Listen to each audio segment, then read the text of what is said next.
You gotta hear this. The pavilion's eternal knot sculpture. The pavilion's, the former Moorgreen Hospital, has a rich and significant cultural history that has evolved through its changing use over time. Built originally as a workhouse in 1848, inmates were assigned a variety of work duties. Over time, the name of the original South Stoneham Union Workhouse was changed several times and included Eastleigh Union Workhouse and West End Institution. Following the abolition of the workhouses and formation of the NHS, it became Moorgreen Hospital in 1948.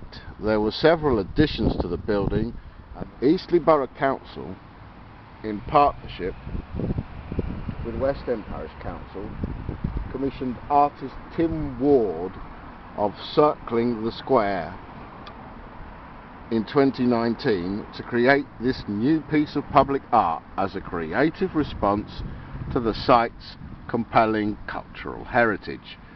This eternal knot sculpture represents the continual striving for existence and community spirit.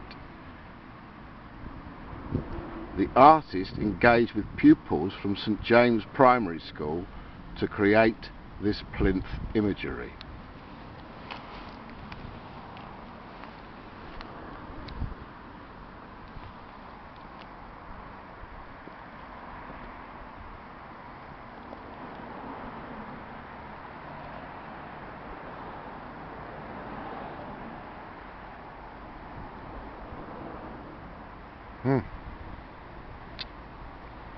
Be seeing you.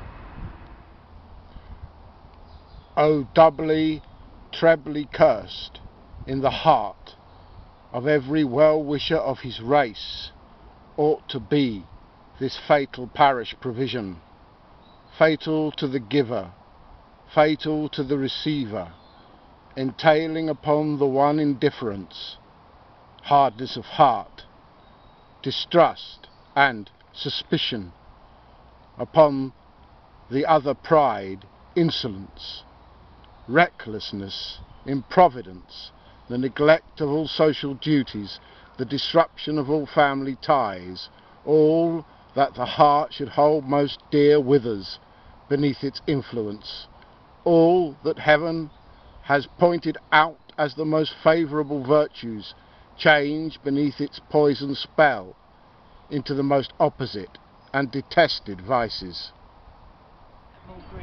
Hi folks, I met Helen this morning. She was a medical secretary at Moorgreen. We were just discussing local history, and Helen told me that she and her colleagues had experienced a number of ghosts while she was working there. Can you tell me a little bit more, Helen, please?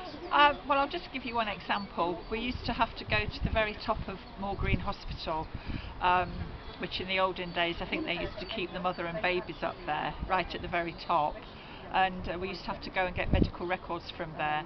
And quite often when we'd go up, we'd hear footsteps on the wooden floorboards, and it was like someone wearing boots. And they used to walk around when we were up there, and it happened quite a lot. How many ghosts would you say were there? Oh, I don't know. But more than one or two? Oh yes, definitely, yeah, yes.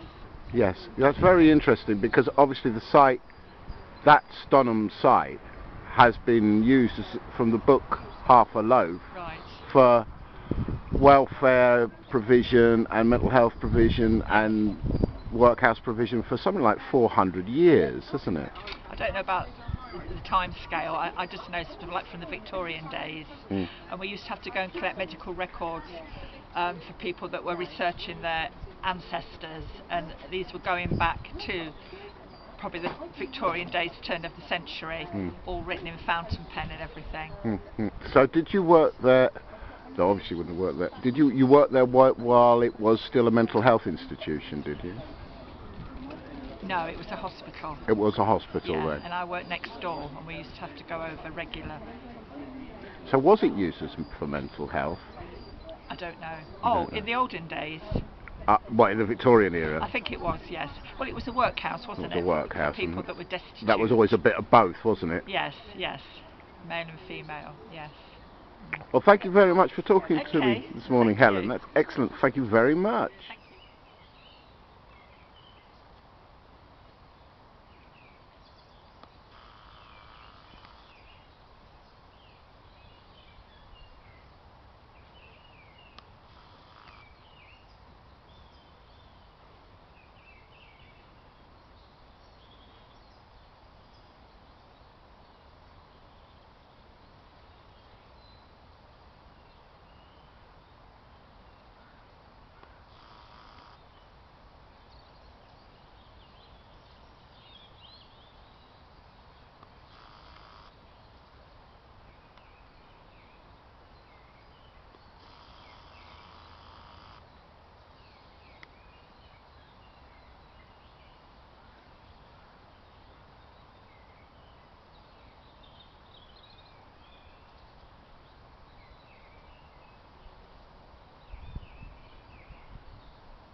There's something of stark contrast, or a stark contrast to the development of the Jewish Bowl and the Telegraph Heights estate that we see before us. Nevertheless, it's quite an impressive building. However, it was converted to residential use with no thought being given, no account being taken of what it had been used for in the past, or what the area had been used for in the past. So one could say, even atheistically, even agnostically, that it was converted to residential use without the benefit of any clergy of any kind. Even in humanistic terms, one might think that that was a bit of an insult to its spirit. And of course, when it's a confirmed skeptic, one might say one has given an excuse to anybody who wishes to believe that there are other forces controlling this world.